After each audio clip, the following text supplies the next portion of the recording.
Hello everyone, welcome back to my YouTube channel. आज मैं ना आपको इग्नू का एक बहुत ही अलग सा नया सा कोर्स करवा रही हूँ, क्योंकि इससे रिलेटेड नए सब्जेक्ट के आसपास की भी मैंने कोई वीडियोस रिकॉर्ड नहीं करी हैं। बट आपके कमेंट आए हुए थे कि आपका इस सब्जेक्ट का एग्ज़ाम है, और फिर मैंने देखा इसको सर्च करके, तो मुझे ये सही लगा कि हाँ, मैं इसको आपको एक्सप्लेन कर सकती हूँ। तो इस वजह से मैं इसकी वीडियो रिकॉर्ड कर रही हूँ। एंड प्लीज़ वीडियो को लास्ट तक देखिएगा। लेकिन एक आपसे रिक्वेस्ट है, न्यू ईयर से पहले प्लीज़ हेल्प करिए, जितना मैक्स टू मैक्स आज वीडियोस को शेयर कर सकते हैं उतना करिए, कि 10,000 सब्सक्राइबर्स की जो हमारी फैमिली है ना, वो जल्दी से क्रिएट हो जाए, वो भी न्यू ईयर से पहले। तो ये मेरे लिए सच में बहुत बड़ा गिफ्ट होगा आप सबकी तरफ से। तो प्लीज़ जितना मैक्स टू मैक्स हो सकता है आप वीडियोज़ को शेयर करिए, और सब्सक्राइब भी करवाइए अपने लव्ड वन से, अपने फ्रेंड्स से, अपने दोस्तों से।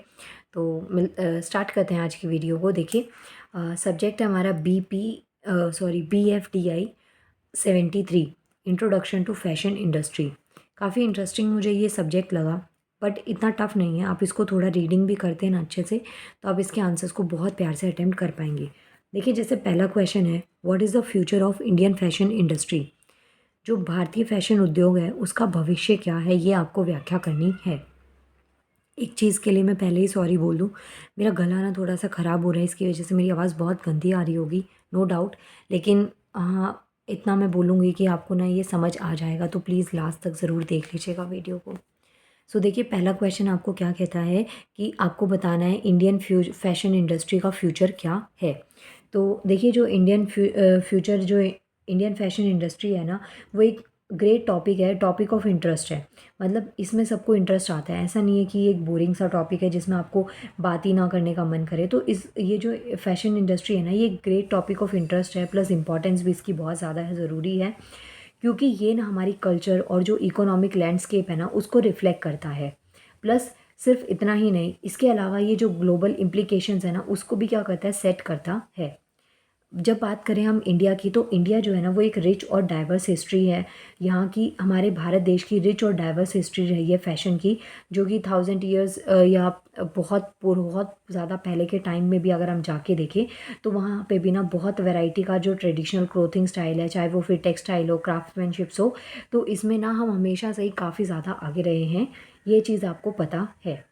लेकिन अगर हम रीसेंट डिकेड की बात करें, तो जो इंडियन फैशन इंडस्ट्री है ना, उसमें कुछ ट्रांसफॉर्मेशंस आपको देखने को मिली हैं, जो काफ़ी हद तक पॉजिटिव भी और नेगेटिव भी रही हैं।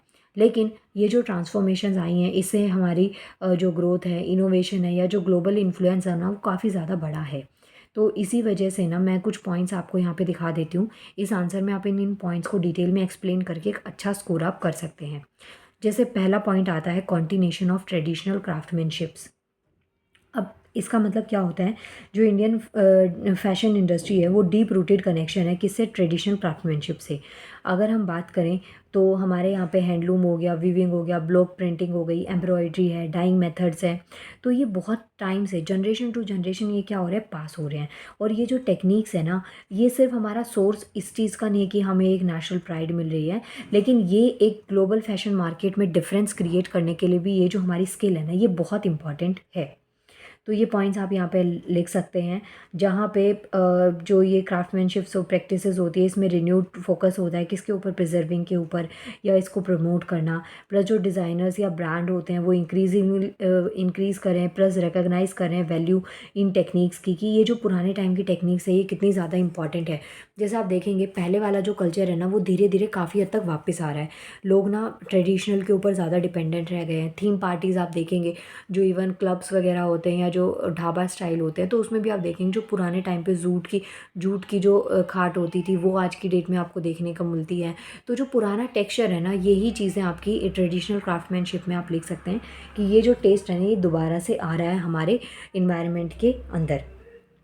नेक्स्ट पॉइंट आता है हमारे पास में, fusion of traditional and contemporary style. Fusion का मतलब होता है कॉम्बिनेशन। तो ट्रेडिशनल और कंटेम्प्रेरी स्टाइल को मिक्स करके हम आजकल एक कल्चर हम लोगों ने चला दिया है। ये जो फ्यूजन है ना, ये किस चीज़ का रिजल्ट है, कि एक इनोवेटिव डिज़ाइन जो है ना, वो लोग क्रिएट कर पा रहे हैं, जिसमें बहुत सारी वैरायटी का टेस्ट है, प्रेफरेंसेस बहुत सारी हमारे पास मिल जाती हैं।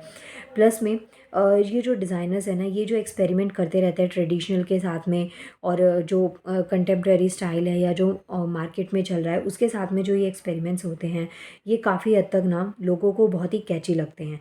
तो ये लोगों का जो अटेंशन है उसको कैप्चर कर लेते हैं। प्लस जो ग्लोबल कंज्यूमर्स होते हैं वो यूनिक और कल्चरली डाइवर्स फैशन जो ऑप्शंस है ना उसको देखते हैं, उसको वो लोग ज़्यादा फॉलो करते हैं। तो ये पॉइंट्स आप इसमें लिख सकते हैं। नेक्स्ट आता है हमारे पास सस्टेनेबिलिटी और जो एथिकल प्रैक्टिसेस हैं। इसमें क्या क्या है, जैसे सस्टेनेबिलिटी हो गया, कुछ एथिकल प्रैक्टिसेस हो गई। तो जो ग्लोबल फैशन इंडस्ट्री है ना, वो बहुत सारी सस्टेनेबिलिटी और एथिकल प्रैक्टिसेस से गो थ्रू हो रही है, जिसमें इंडियन फैशन इंडस्ट्री जो है ना वो कोई एक्सेप्शन नहीं है। मतलब ये ग्लोबल लेवल पे हो रहा है, तो आप ये नहीं कह सकते कि ये सिर्फ इंडियन फैशन इंडस्ट्री के अंदर ये चीज़ हो रही है।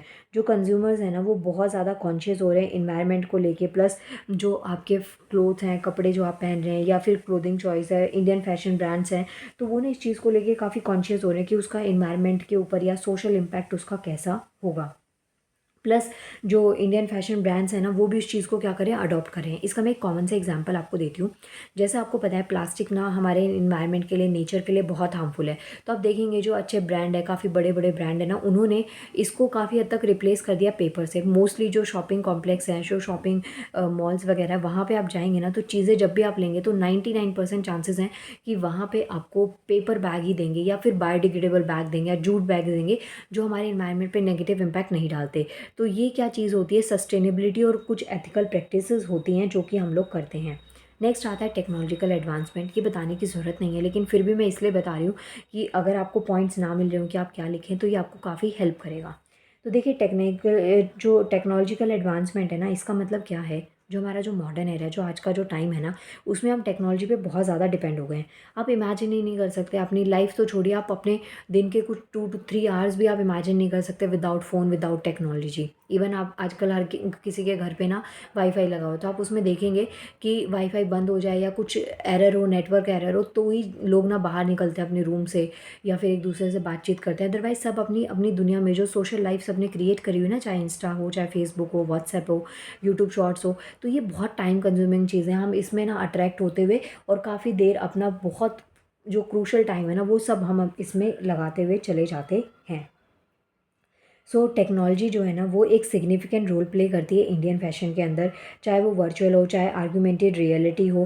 कंज्यूमर्स को ना एक अच्छा शॉपिंग एक्सपीरियंस प्रोवाइड करते हैं। इसका एक एग्जांपल आप कैसे ले सकते हैं, जैसे आपने देखा होगा बहुत सारी चीज़ें ना आज की डेट में आपको कहीं जाने की ज़रूरत नहीं होती।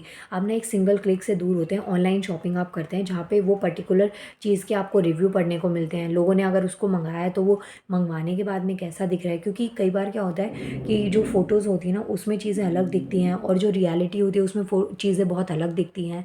तो ये चीज़ें आप देखेंगे कि टेक्नोलॉजी के एडवांसमेंट से ना ये हमारे लिए बहुत ज़रूरी हो गया है।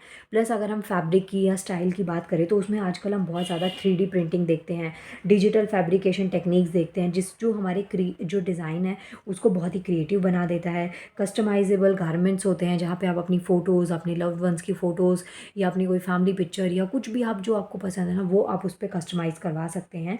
तो जो नई टेक्नीक है ना उसने क्रिएटिविटी को काफ़ी ज़्यादा एनहेंस कर दिया है। प्लस जो इंडस्ट्री है सस्टेनेबिलिटी एफर्ट्स की, उसमें भी इसका एक काफ़ी ज़्यादा इम्पोर्टेंस रहा है। तो ये पॉइंट्स लिख लेंगे आप, बहुत ईजी सा ये आंसर है, ज़्यादा टफ ही नहीं है। नेक्स्ट क्वेश्चन आता है कि जो ग्लोबल इन्फ्लुएंस है वो काफ़ी इंक्रीज़ हो रहा है। ये पॉइंट आपको ध्यान रखना है। ग्लोबल इन्फ्लुएंस का मतलब क्या हो गया कि जो इंडियन डिज़ाइनर्स हैं या जो इंटरनेशनल ब्रांड्स हैं ना उनके बीच में कोलैबोरेशन बहुत ज़्यादा बढ़ रहा है। हम हमारे जो आइडियाज़ हैं, थॉट्स हैं, जैसे आपने देखा होगा साड़ी एक बहुत ही पुराना ट्रेडिशन है इंडियन कल्चर में, लेकिन आप देखेंगे आज की डेट में आपको उसमें बहुत सारी वैरायटीज़ देखने को मिलती हैं। साड़ी एक ट्रेडिशनल क्लोथ है लेकिन उसमें मॉडर्न टच दे देते हैं हम उसके डिज़ाइन को लेके, उसके ब्लाउज़ के डिज़ाइन को देख के। तो ये क्या है कि आपने ना ग्लोबल और जो ट्रेडिशनल है उसको आपस में क्या कर दिया, मर्ज कर दिया। और यही जो एक्सपोजर है ना ये वर्ल्ड वाइड इंडियन फैशन को वर्ल्ड वाइज इसकी वजह से क्या मिल रही है, पॉपुलैरिटी मिल रही है। जैसे इंडो वेस्टर्न आपने सुना होगा, इंडो वेस्टर्न का मतलब क्या है, इंडियन कल्चर और वेस्टर्न को मिक्स कर दिया। लाइक सूट है, कुर्ता पहनना, ये हमारे इंडियन कल्चर की निशानी है, लेकिन हम इसको इंडो वेस्टर्न में कन्वर्ट करते हैं कि उसके कुर्ते के नीचे शॉर्ट्स पहन ली, स्कर्ट पहन ली या फिर जीन्स पहन ली। तो ये क्या होता है कि जो ग्लोबल इन्फ्लुएंस है ना, इनसे वो ग्लोबल इन्फ्लुएंस क्या हो रहा है, इंक्रीज़ हो रहा है। अब इसके साथ में आप ये पॉइंट्स में ये भी लिख सकते हैं कि जो इंडियन फैशन ग्लोबल है ना वो सिर्फ इसको बूस्ट नहीं कर रहा, इसके साथ साथ में वो जो हमारा कल्चर एक्सचेंज है, जो अप्रिसिएशन है ना, उसको भी क्या कर रहा है, कहीं ना कहीं काफ़ी हद तक प्रमोट कर रहा है। नेक्स्ट 6 पॉइंट आता है rise of sustainability and ethical fashion brands. अब यहाँ पे क्या है, सस्टेनेबिलिटी और जो एथिकल फैशन ब्रांड्स है ना, इंडिया की जो फैशन इंडस्ट्री फ्यूचर में वो काफ़ी हद तक आगे बढ़ती हुई जा रही है। जो नई जनरेशन के फैशन ब्रांड्स हैं जिनकी प्रायोरिटी बेसिकली कैसी है, इन्वायरमेंटल फ्रेंडली प्रैक्टिसेस वो लोग कर रहे हैं, जो लेबर कंडीशंस है वो बहुत फेयर रख रहे हैं, जो सप्लाई चेन है उसमें बहुत ट्रांसपेरेंसी रख रहे हैं। इससे जो एथिकल फैशन है ना वो काफ़ी हद तक बढ़ रहा है। ये चीज़ें आपको याद रखनी है। नेक्स्ट आता है रीजनल डाइवर्सिटी और इंक्लूसिविटी।